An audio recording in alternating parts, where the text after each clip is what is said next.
6. The only time he hasn't played it recently was in the Annie game he played against COG, where of course Afromu was the Janna. Yeah.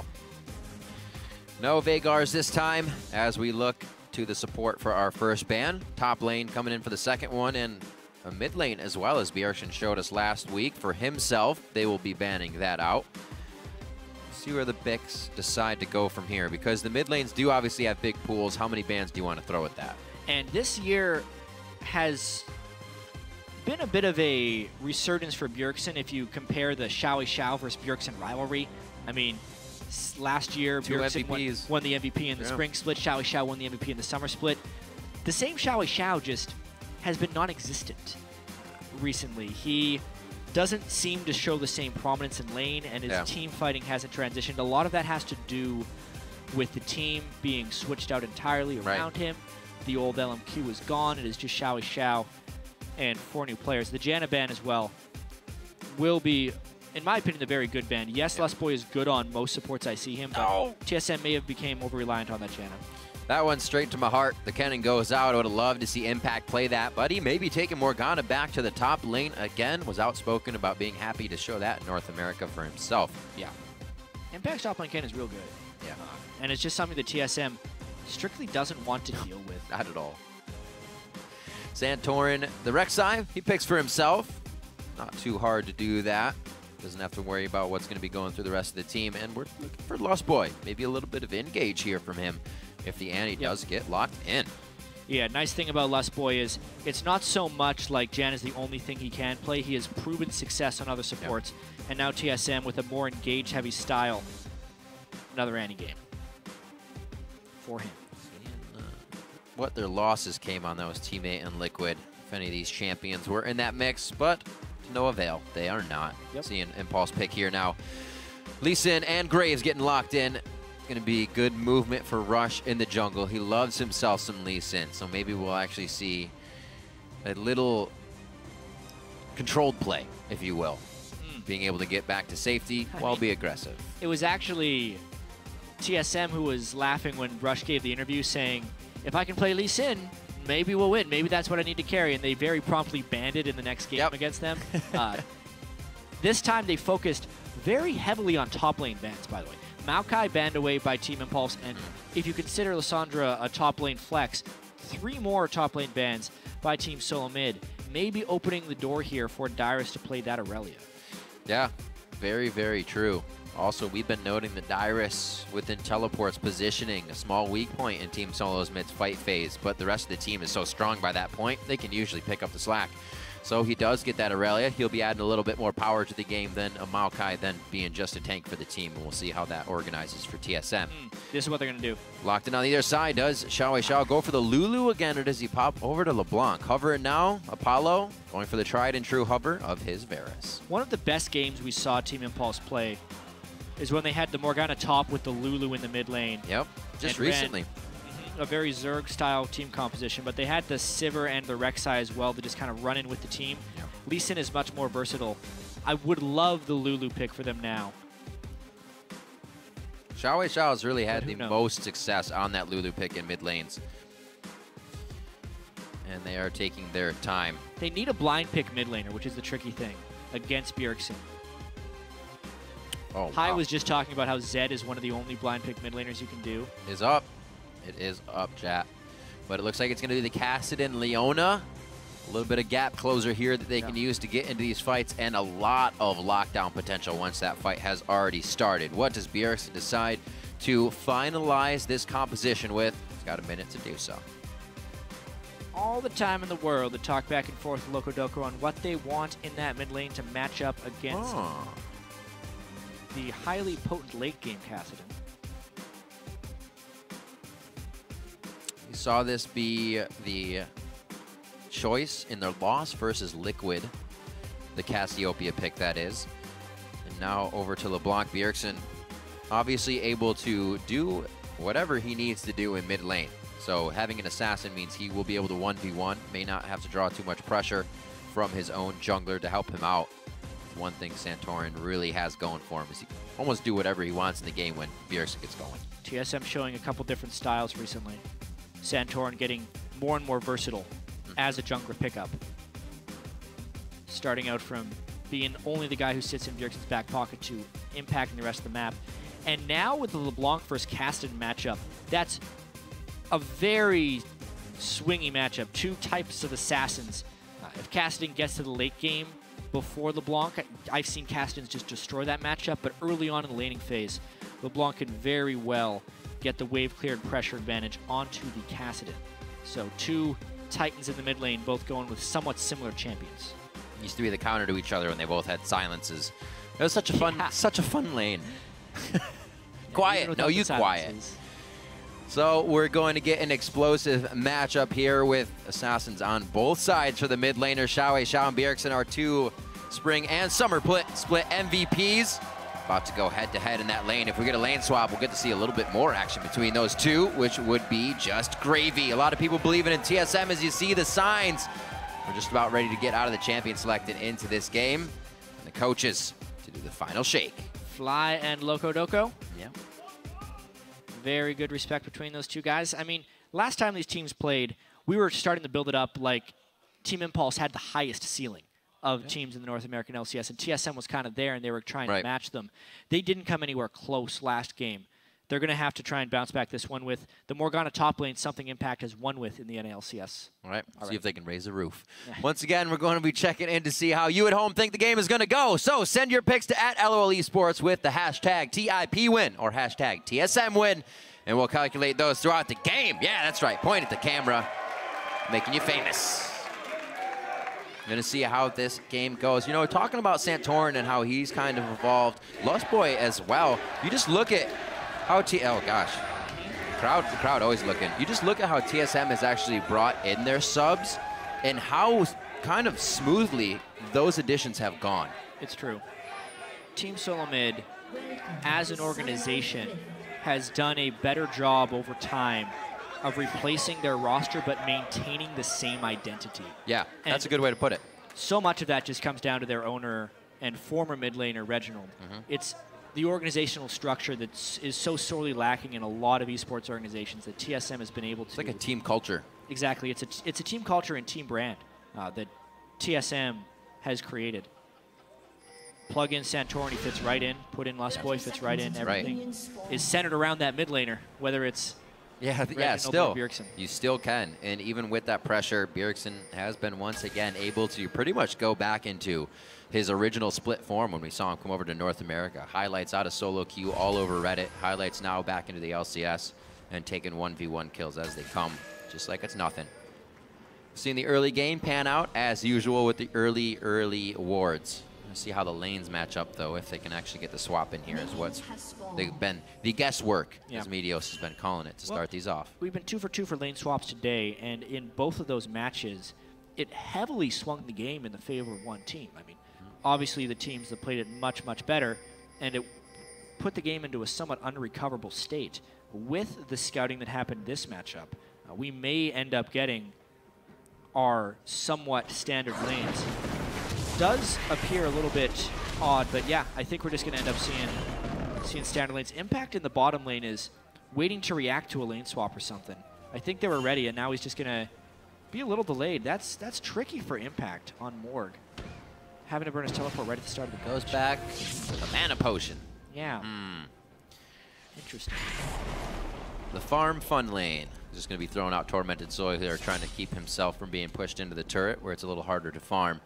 See how Dyrus takes to this lane. If he keeps warded up, it shouldn't be too difficult. Oh, that was nice of him. Doesn't want to auto attack at level 1 because the mini aggro is actually usually hits you more than you can auto attack for. So a lot of times at level 1, it is actually advisable to just hit the minions and not harass. Gentleman's agreement. Keeps things easy. Keeps you alive. I'd say that's better than an agreement overall.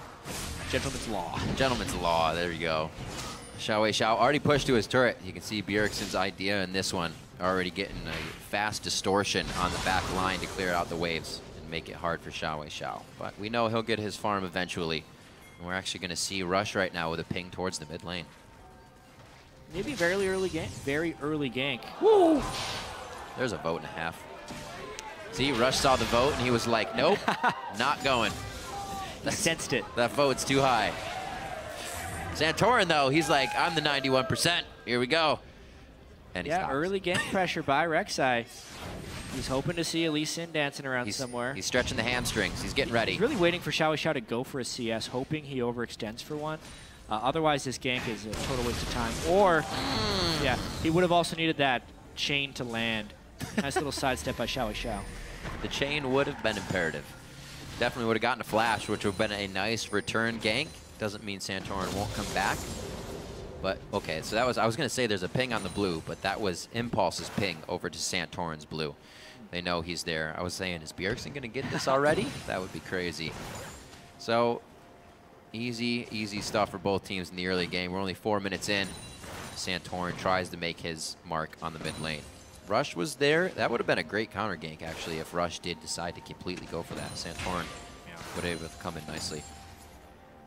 But they had the wards to see it. Yeah. That would have been ideal. Of course, early on in this game, just the trinket wards across the sides and a much more subdued laning phase for these guys. One weakness the Wildturtle of Lustboy have had is actually in their 2v2 laning. We'll see if they can improve that here. Lustboy's got to be very careful against the Leona. Leona can zero out Annie in a lot of situations. It's a very bursty lane on both sides. Could very well be tilted by jungle presence, which makes Rush's roam down here all the more important. The mini-wave's in this weird spot, and Apollo missed the cannon. I think we heard that one from the crowd. He's pushing up a bit here. Rush is in range. That's the flash into the Q stun. Zenith Blade follows up immediately to try and kind of get that crowd control to lap on itself, but doesn't work out. Flash is all over the place. Yeah, they end up trading flashes. I do not agree necessarily with Apollo's Ignite. That is a win for the TSM duo lane. Now if Santorin even looks down there, they'll end up winning a 3v3 matchup since they have the Summoner Spell advantage. Good movement by Santorin as well. Their top side of the jungle was warded up. He's safe, sees Rush at the bottom. He knows what he can do. He can start denying some of those camps. Rush, however, nope. No, he did smite this, so he's good. Or he did not. He smited it down. I'm okay. We'll get it one of these times. Gold's all even here, just about 6 minutes in. Bjergsen and XiaoWeiXiao faring well, trading the same amount of damage back and forth, which makes me believe that a solo kill is going to be coming up here at level 6 between one of these guys. It's a very even matchup. They're both with Flask as well, trying their best to sustain and not get poked out by one another. Very dynamic lane right there. Ooh, good chain. You can do anything. Of those solo kills, I can do better, says Bjergsen. The level 6 hits. Oh no, he chucked the potion just in time. Woo! Fast fingers by XiaoWeiXiao to get back onto those health bots. Very surprising that if both laners were so dead set on that level 6 fight that we didn't see a jungler waiting in the wings. Those guys kind of all in each other. Bjergsen does get the better of the trade, not having to burn his flash. XiaoWeiXiao doesn't have too big of a disadvantage though because he was able to farm and did not give up that kill. Very close to getting solo kill by Bjergsen yet again, like he did in their last matchup. That was intense. He played that one to the limit. Very to the limit. We'll see if it happens again. Pink wards now coming out of the inventories of Rush and XiaoWeiXiao as they leave the base. So they're looking to keep vision in their jungle. Maybe start creeping it up in just a few. Teleport to the top lane for Impact. So after that bit of a back and forth, it's still going to be hard to gank the mid laners, but we may see a return here. Yeah, the only way they'd be able to gank that mid lane is if they catch them during an all-in. And Bjergsen having his flash could even be safer after that. Oh, high Impact. He just walks back to lane. The ultimate forces the flash on Dyrus. Impact says, I'll take it. He has a big item advantage on Dyrus right now. Dyrus is trying to stick around for a little bit more. He doesn't want to lose out on this cannon minion wave right now. Although with that being said, Dyrus has been doing a great job keeping his farm up. Yeah, got some money to work with. Ooh. Not much follow though from Impact. His Tormented Soil was down from clearing the minion wave. Woo! Woo! Dyrus! Oh my lord! Woo! He's all right. He got the farm. Foot. He has the farm. He knows what he's doing. That's now, the scary does part. Impact want to flash behind him while he's recalling? Do it. Kill. Do it. All right, so I like the build by Impact, though. Looks like Morellonomicon is going to be the choice, which will also hurt Dyrus once he gets below that portion of HP put on his grievous wound, so Irelia won't get all that lifesteal back that she so nicely gets. What Dyrus actually did there was something he does often. he will teleport back before he's full health. But this is one of those things, trying to catch Bjergsen while he's engaging. Gonna flash the wall. No, he decides not to. Nice. Smarter to flash towards his jungler than to flash over the wall.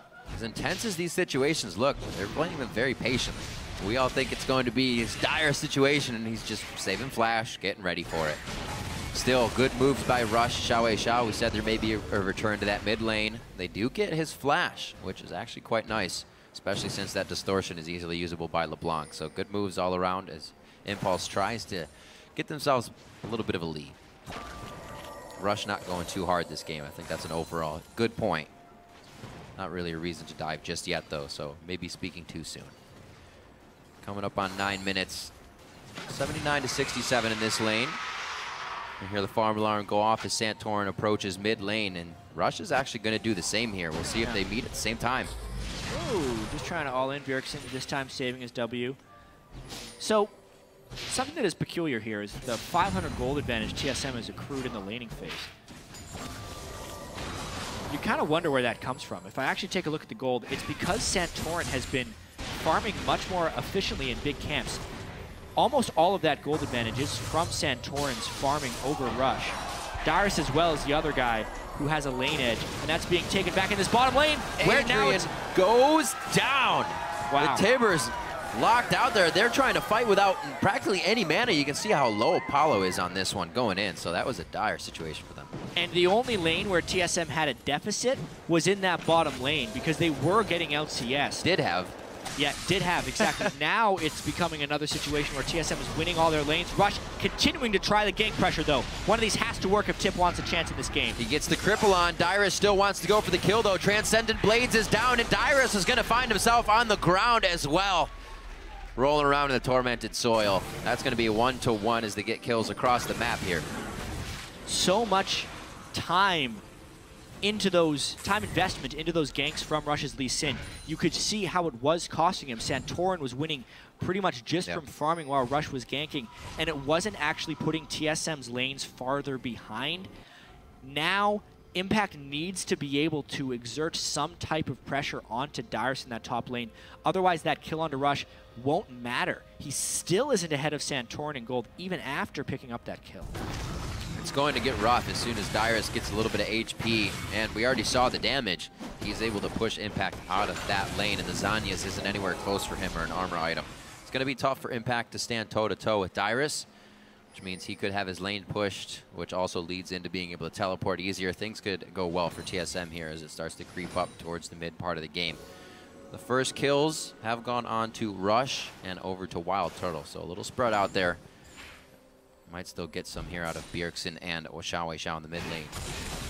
Rush still. Wow. Oh, no, rather Santorin, I should say. What a great sidestep there by XiaoWeiXiao. I love the idea from Bjergsen to distortion onto the minions to get rid of the minion block and then try and land a point-blank chain. But XiaoWeiXiao just juked almost forward so Bjergsen wouldn't hit that chain. And ends up having to not burn anything for Bjergsen's creative move. Looks like those are Rush's pings, saying I'm going towards the river. They do have some good wards on both sides. Anybody's fight for this. A little bit of a rotation up from Adrian, but they hold off as Rush calls. Maybe a mid gank. Good safeguard here to XiaoWeiXiao. He is keeping pressure on every lane, but it's also causing Santorin to have to approach lanes quite often as well. Guess it's good if Bjergsen has not started to get going yet. By this time, he's got a few kills to his name. Can definitely see a slightly different strategy yet again from this team Solomid, specifically Santorin. So much of this early game towards farming, kind of just accepting that Lee Sin will be able to make more ganks. So he's done a significant number of jungle invades into Rush's jungle to smite the Wisp and get vision of him there, or he just wards around and then goes back to farming. Yeah. Fast to the second item, Sightstone as well after Warrior Enchant. Keep the vision up for Team Solomid. So already double Sightstone before 10 minutes in. Dyrus is very tanky here. He'd have to burn Flash immediately. It's just a matter of how extended he gets or if the first binding lands. If you can point blank an ultimate onto someone, the Flash actually doesn't break the tether. Oh, there's going to be fights all across the map here. Looks like XiaoWeiXiao's forced out of that. They may decide to go now onto Dyrus in the top lane. He actually hasn't even focused boots yet, so he's only using the tenacity of his passive. Doesn't look like it's going to help him out this time. He goes down again, a bit of deja vu there, and a repeat gank towards Dyrus. The Dyrus camp in full effect. But with Santorin throwing that gank in the mid lane, does grant a turret for TSM, which if you compare the total amount of gold, means TSM actually extends their lead a little bit. A lot of focus on the Dyrus. Have to consider what Bjergsen's going to be able to start doing with that vision of seeing Rush in the top lane constantly. Right now, they're, after that gank, able to go for the Dragon, feeling safe about this. Rush doesn't look like he'll be anywhere near the range, so. We did see a lot of wards placed here recently by Impulse, but as those wear out, TSM knows it, and they go ahead and take down the Dragon. TSM with a slight lead in the early game, although Team Impulse, we got that backdoor Morgana that could be good. Oh, nice catch. That's going to be a dead Lustboy going down. Adrian with the quick fingers actually picks up the kill, which is a little unfortunate. And they pinged the Dragon. That would have been nice to have up at that point. So now with Lustboy's flash down, so repeat ganks are a real possibility. Yeah. This is where Impulse could try and get the game back, is not trying to shut down Bjergsen, but instead get both of the side lanes rolling. Rush's ganks beginning to work after so many attempts. Should be able to get the turret out of this. They are taking a little bit of time to push onto it, so I was going to say it might cause them some trouble, but with Wildturtle just giving this one up, he's going to look to farm the wave as it crashes back in. So Impulse, they make a bit of a move on the map. It's good that they got something out of that after the kill, because Dragon was already taken, so they don't just walk away with nothing. Yeah. Back out every time he can. Santorin back to farming. 74 to 44. We're going to have another video Sniddly on our hands here. Potentially. I also want to double down on the effectiveness of Sightstone on Rek'Sai. When he is burrowed, he gets the tremor sense, but not genuine vision. If he puts a ward down, he gets the genuine vision from that. So you can kind of ward whenever you're looking to get absolute knowledge of someone. TSM was also in the midst of some huge power spikes right now. They have two Trinity Force users on their team that both just completed that Trinity Force. Expect some roaming and some pressure pushes here from TSM right now. And once they reach those turrets, they aren't long for this world either. Have to watch for a little bit of that poke from Wildturtle as well. He'll be able to zone people off if Impulse is able to reach these turrets. TSM has everything working in their favor here as we approach 16 minutes. But we know Impulse can fight back. Yesterday's game showed us that, I should say, with their double AD composition hanging in there for the last thread. What a tough loss Impulse had yesterday to Team 8 because they were getting massacred for so long in the game. And then they actually had 2 inhibitors down, but then ended up losing the game at Baron. It was one of the most back and forth in a bad way games we've seen in the North American LCS, which is kind of hard to recover from. This game, they're still in it, and they need to make sure to keep a level head in their playmaking. I think one of the things that's keeping both of these teams in it, or I'd say Impulse in it rather, is the fact that Bjergsen hasn't actually gotten kills yet. Hopefully XiaoWeiXiao can be the first to get those in his column. Now not putting out too much damage to Santorin with all the HP that he's been able to put up. He's huge with that giant spout on top of the Sightstone. Just health stats are what's going to keep him alive in the initial part of this fight. Nobody can burst him out on the side of Impulse. So they're doing the right things to keep the 5v5s in their favor, as well as the roaming. Bjergsen going very aggressive here. Distorts over the wall. The safety of Santorin in the back pocket. See if they can get anything out of it. This could be TSM's attempt of making a play. They have a numbers advantage potentially. They catch Rush. Ooh, he was standing on a few of his own wards, but they still knew that he was there due to the rotation of Impulse. And they do. They find Rush. Yeah, he almost made the play there, but Santorin outplayed him. Yep. And now the other Trinity Force user, Dyrus, tries to close on Apollo. Doesn't make it. They don't want to chase too much. Good focus by Dyrus to not get greedy for that. Keep his lane pushed. TSM, they are playing this one safe still. They got that kill towards the top lane, but they didn't try to just push down the top turret. They want to make sure they don't lose things to Impulse like this mid lane here. So Bjergsen back to mid. Dyrus stays in the bottom lane to farm it up. Playing very methodical here to keep a 2,000 gold lead as Impulse ticks up. 166 to 152 in that mid lane. Not too bad for either of them. And finally, we were just saying, if one of those guys gets a kill, it's going to start the advantage. Bjergsen did just get that kill. You're absolutely right about that. Also, the Athene's Unholy Grail does delay his absolute power on LeBlanc. He had to build a little bit more defensively against XiaoWeiXiao. And then, because XiaoWeiXiao delayed his boots, he's really trying to rush to Zhonya's on Kassadin, which would be a way, even though XiaoWeiXiao doesn't have the kill, to kind of reach his next power spike before Bjergsen does. That's what a lot of this game is going to be about, is who can get to their power spikes and then take advantage of them. Because it is actually quite close, a slight edge to TSM. Right. TSM's in the midst of theirs right now with double Trinity Force. But as soon as the 2 Zhonyas get completed by these solo laners of Impulse, it kind of bounces back temporarily, assuming TSM can't take too much advantage with these double Triforces. Hopefully that can happen before we see 4 levels go on to Bjergsen and the rest of the team. They'll be 16 then with that final level of Ultimate, and whatever they have may not help in the fights on the side of Impulse. Oh, Solar Flare just behind Dyrus, losing out on a very, very big ultimate there. Wildturtle, the rest of the team, they're going to follow through. A nice block by Adrian to be the human shield, but it was only for so long because he himself goes down. 2 more kills for Team Solomid as they are just roaming around the map now.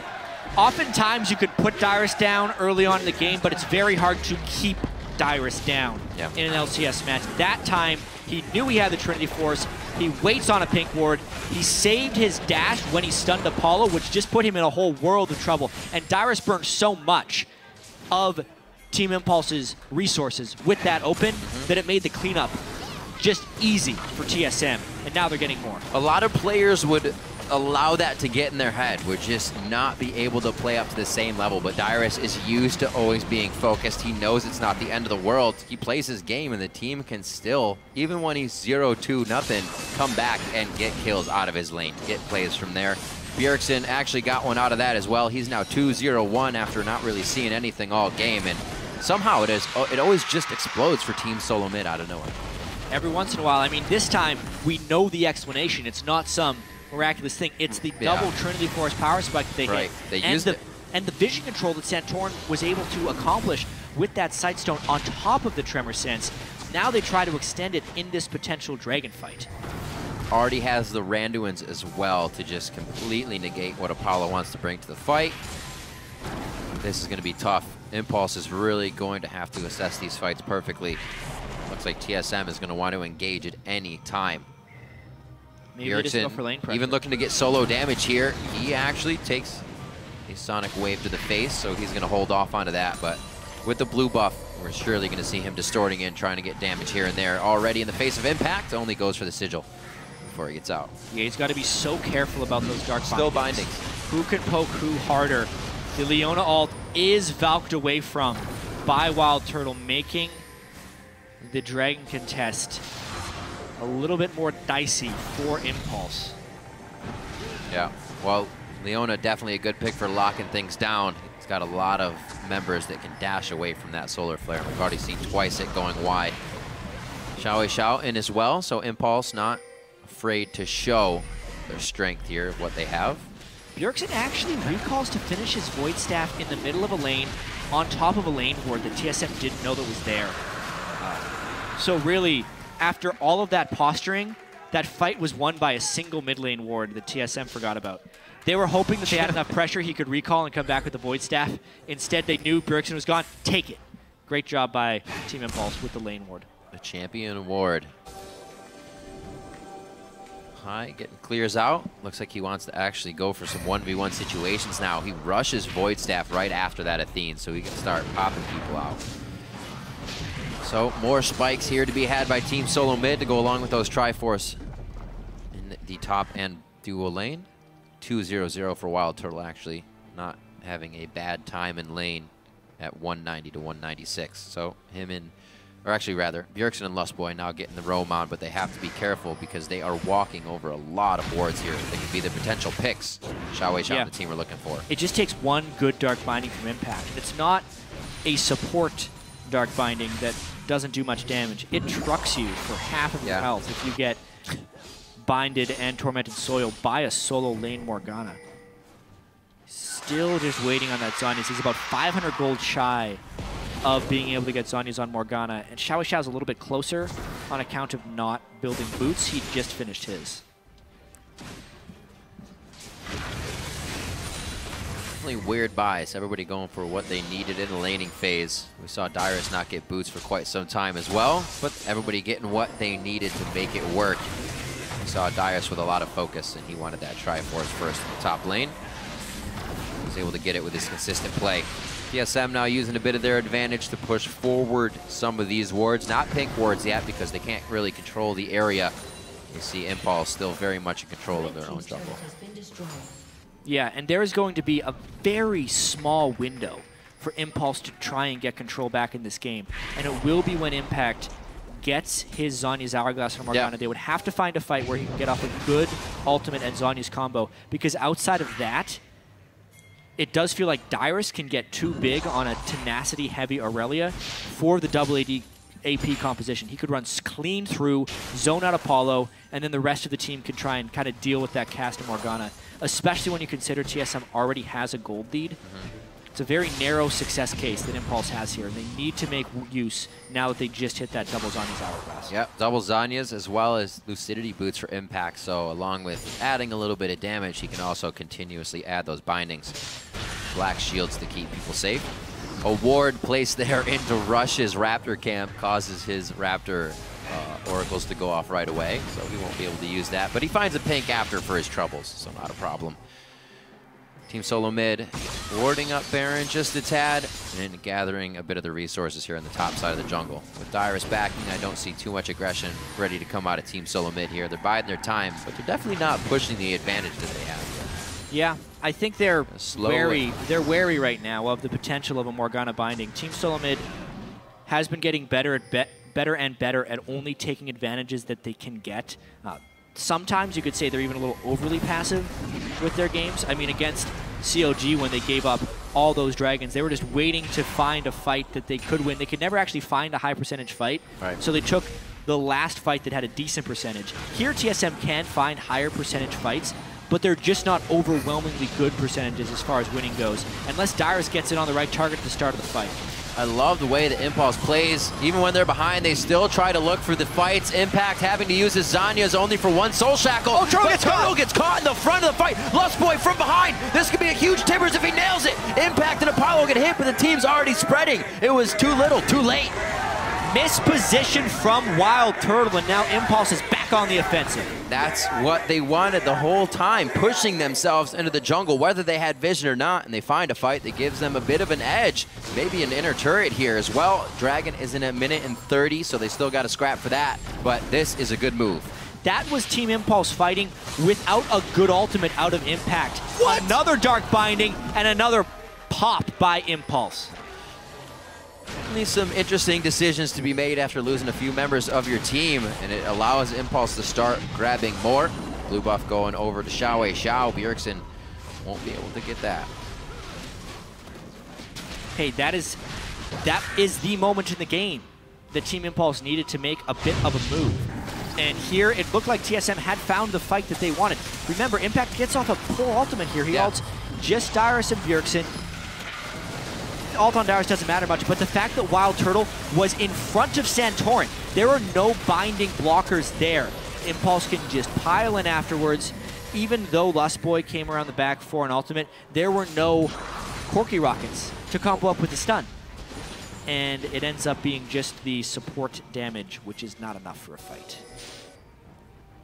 So this game just got good. Yeah, Impulse never letting down. He was able to grab a last few bits of a fight, clean up, and make the team that really has the advantage start second-guessing a few of their moves. We'll see if Team Solomid falls into that now. Bjergsen still calling shots from 202, so that shouldn't be too hard for him. You got to notice that Santorin has some deep Rek'Sai tunnels as well that may come into use here at some point. Very true. 28 minutes on the clock. We're 5-5 on this game.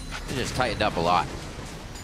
And it's 1 dragon to 1, so both teams have that multiplier for their attack damage and the ability power.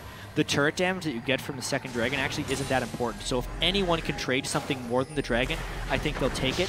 It's more of just a reason to fight right now because you don't want to give it up for free. And there's a bit too early and the game's a bit too close to try anything around there.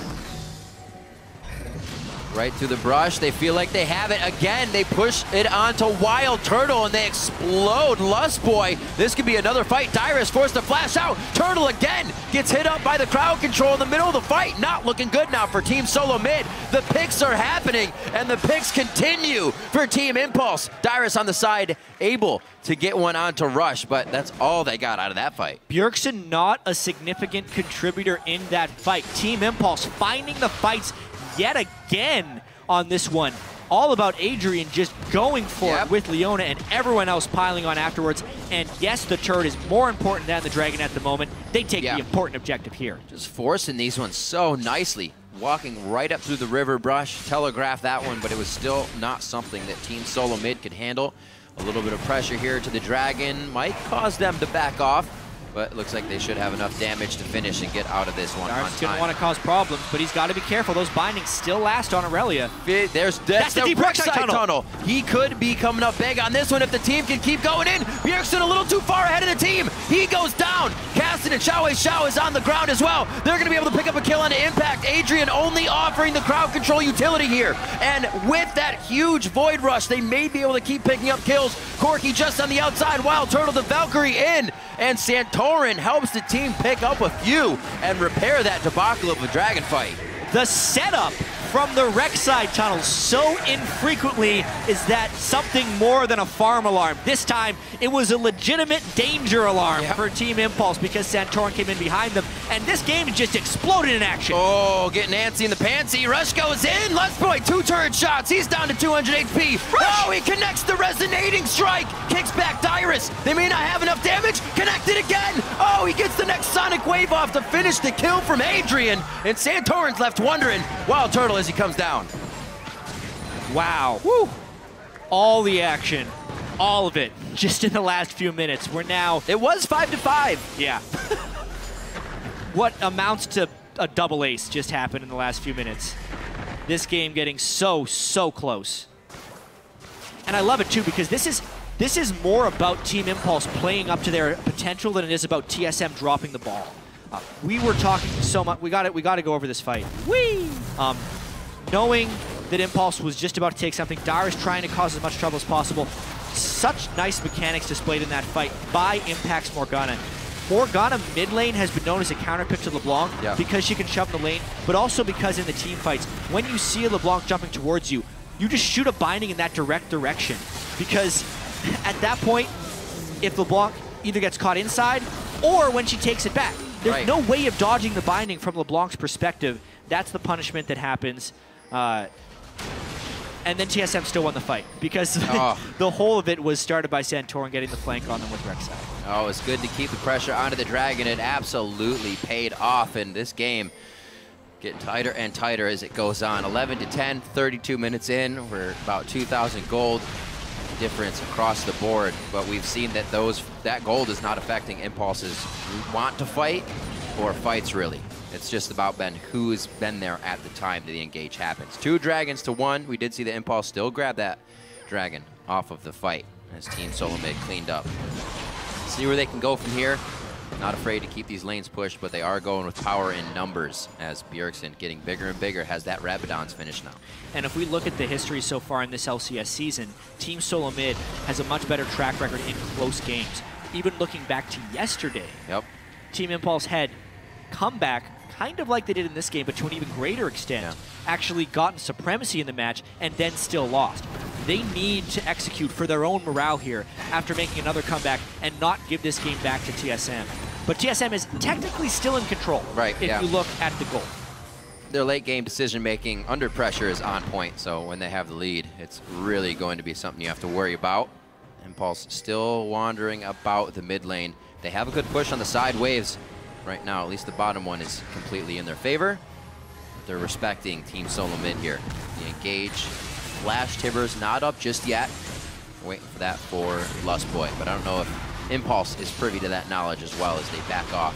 Every so often, giving XiaoWeiXiao the shield for if he wants to go in. And now another power spike that we need to track is when people hit level 16. Right. Impact hit level 16 just now and does have a Morellonomicon as well, so huge amounts of CDR on that Morgana ultimate as well as the boost in damage.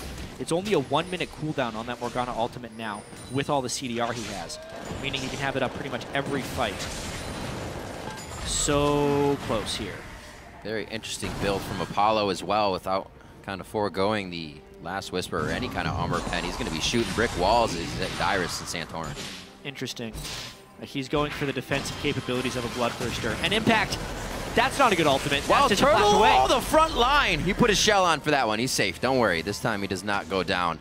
But Impact has to react to that. And so does the rest of Impulse, knowing that Wildturtle is now wanting to go that hard to blow his own summoner spell to grab a kill.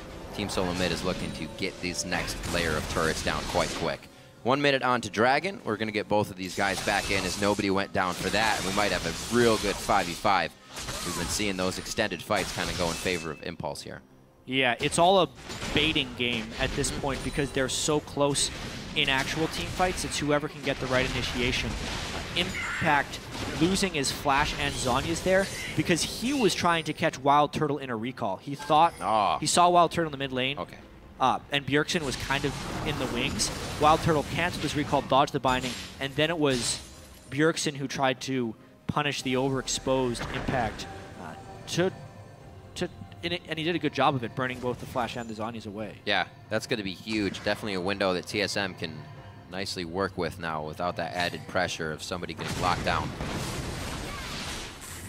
No flash here. Means it's only XiaoWeiXiao to go in this time.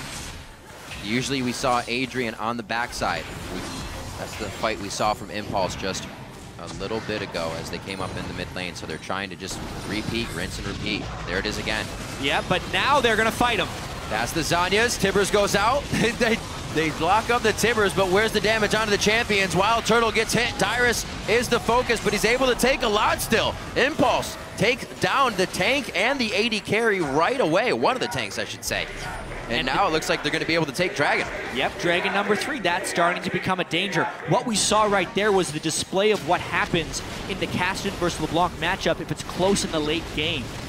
He comes up with these somewhat untradeable moves. He'll Q him, get a huge magic shield, burst him, and then go right back out again. Yep. And they poked Bjergsen at the start of the fight before they could go back in again. And the second time when they went for the turn, he had a black shield on top of his Zhonya's, I think. Look at this.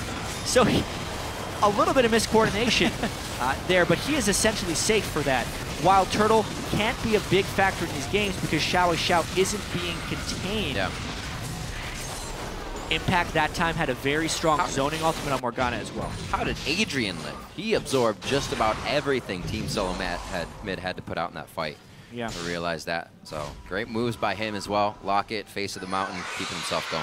If we're looking at the sustained damage on Team Solomid, Adrian lives because they're killing Wildturtle. He's the only one who's really going to be killing the Leona. Bjergsen needs to save his damage for the AP carries and the Graves.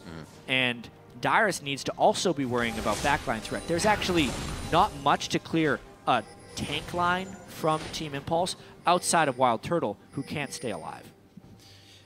Look at this on Lustboy as well. He gets himself a Quicksilver Sash. Which is really strange. To do a Quicksilver sash over Mikhail's when it's your AD carry who's getting caught out again and again. Yeah. I think they're going to kind of end up definitely focusing Turtle. Yeah, they're going to both get the QSS. Wildturtle just has to get that, and they're going to kind of deal with themselves. Because oftentimes, Lustboy has been the one needing the QSS as well. We do see the null magic mantle there for Wildturtle. A little bit of magic resist building up to that. A good back and forth. Somehow they're on each other's side of the map. I don't really. Yeah, this is like really we'll trade. Don't worry. Dyrus was trying to do a split push, but Impulse is ahead of the game on this one. Very much so. That is one heck of a minion wave they're rushing into this one with. That turret was not long for this world, and neither will the next one be. Team Solomid way out of position. They may be forced to go for a fight here to stop this from going down because they're losing the base so first. much here. What a move! But they might get control of the fight here as long as no one gets caught with the binding. Will they go? Dyrus doesn't teleport in. He had a chance to go to the pink ward up tied towards Tribrush, but he's not even home guarding out here. Now he's going to teleport in. This is going to be the game. They may be able to get a good fight here. Santorin goes in to keep them there. We see the Tibbers is out as well, and it is going to be the fight. Lustboy gets himself out. That Quicksilver Sash somewhat coming into play, but he still goes down. The fight is now Impulse. This death ball on the back line ready to now push forward. They get it onto Turtle once again. That's where the Quicksilver Sash needed to be. And Impulse is going to start moving into the base to wreck house. Riv, they have the minion wave. This fight is so late in the game, and they can't quite get Bjergsen. That might be what stops the game from ending, the fact that Bjergsen didn't die there. What an intense fight every time from Impulse to even win the pinch there from TSM. Whew. What a game. Riv. Yeah, Team Impulse has taken it from a deficit. They used the power spikes they got from the double Zhonya's hourglasses, and they have built that into a lead. See it again. The black shields on the Kassadin have been devastating for TSM. They cannot deal with XiaoWeiXiao's Kassadin in the backline. We look at the start of this fight, and yes, Dyrus tries to collapse down, but it's a black shield onto Kassadin, and he goes. And Zanya. What are they going to do? They're not going to be able to burst him down with the LeBlanc because of the huge number on the black shield. He goes in again and again. They're comboing the initiation, and Dyrus isn't big enough, and frankly, can almost never be big enough to be a one-man wrecking crew in the backline like that. Apollo is strong enough to fend him off on his own, and it's allowing some destruction by XiaoWeiXiao's Kassadin. Whew. They were able to get real big in the early game here, but that bigness is not helping out Team Solomid with the type of moves in the way that Impulse has adjusted to the playstyle of Team Solomid. Impulse has done a great job coming back 2 games in a row now.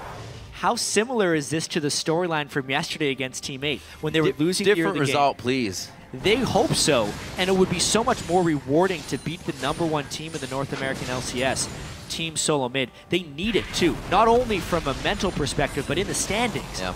A win here moves them to 6-6, and importantly, ahead in that race for the playoffs. They need this, they want this, and they're in position to get it. Yep. It's just a matter of playing this game smart. Just a few more fights. Looks like they're going to put their attention now towards the bottom lane. Rush himself actually getting very big now that he's stacked on this Randuin's and Warmogs. That helps him in those tendencies to go under the turret a little bit more. Dyrus bound on the outside. That's only free damage for now. Lustboy hits out the Tibbers. Not much was gained out of this. It didn't look like the team was ready. Wildturtle could go down, and he gets ignited immediately. How does he keep going down first? Now it's the kill going on to Bjergsen. Lustboy falls. There's Dyrus. Santorin actually gets hit. They're over the wall. The bindings are just on point from impact. And being outspoken about the Morgana pick, he brings out the plays once again. They picked it early, it's a flex, but we thought it was going in the top lane, and that flash ultimate just ended the game against TSM. No escape from that Morgana. Team Impulse pulls off the upset, 41 minutes in. One of the most definitive games to take down Team Solomid and to bring themselves 6-6 here on the split. Team Impulse takes down Team Solomid. Wow, what a game. We knew it would be, man. The spring and summer split MVPs going head-to-head all game long. Plays from both of them. But in the late game, would you expect it to be the teamwork of Impulse to come out on top? That's the thing. They were the ones who had the superior map movements. They caught TSM a little bit slow on some of their rotations. Yeah. And as well in the team fights, having even the most basics of communication to get the black shield on the right targets, allowing XiaoWeiXiao to be an absolutely unstoppable rift-walking, black shielded Kassadin was too much for TSM to handle. Definitely couldn't have happened with a different comp. With anybody else in the top lane, that was amazingly played, and they did it from the start. Even with the tough early game from Santorin, being everywhere, we saw him blowing flashes all around. What a game from Team Impulse to really start showing themselves here, especially to prove that they can stand with the top guns in the late game. And this is what people have been talking about when they talk about Team Impulse's potential and their ceiling, how good their players are. You know, a former world champion in the top lane, #1 Korean solo queue jungler, Apollo kind of reborn with his new name as an AD carry. So true. And XiaoWeiXiao, who has been playing poorly in a lot of the games this split, realizing his talent there and laning toe-to-toe with Bjergsen and then surpassing him in the late game. Yeah. Taking down TSM, only the third team to do so this split. Definitely a good win. Something that needs to happen here as they are trying to catapult themselves towards the top of the list. We talked about that ceiling. It's definitely something that they can use now to start pointing their guns at teams like Cloud9 and CLG, because those are next guys that they have to start focusing on. Yeah. It's only going to get tougher. It's different styles that they have to beat. And I think they found TSM at the right time of their test of styles as well. And it's such a perfect time in the season for them to pick up a win against a big team too, because looking at their upcoming schedule, they play TSM today, obviously. At the start of next week, their first game was going to be against Cloud9 and then Team Liquid. They're only playing teams above them in the standings. And tough. Since they lost to Team 8, like that was a potential string of losses that could have pushed them towards the bottom of the standings and heavily impacted their team morale. But with the TSM victory, it avoids all of that. Yep. And now they're looking in a more positive light, hey, maybe we can actually jump into that top group in the standings. And victories like this as well from a team that other teams are looking at as maybe they have some power, is now they have to consider they have two solo laners that are really making plays on champions that we're going to have to ban out, and those guys still have champion pools that work really well. Yeah, it definitely seems like that. The top lane Morgana, the first guy that I saw succeeding a whole bunch on that was Trace from the LCK. Right. I mean, I don't want to always go back to that same storyline, but a Korean player picking a champion that's big over there, it's translating very well.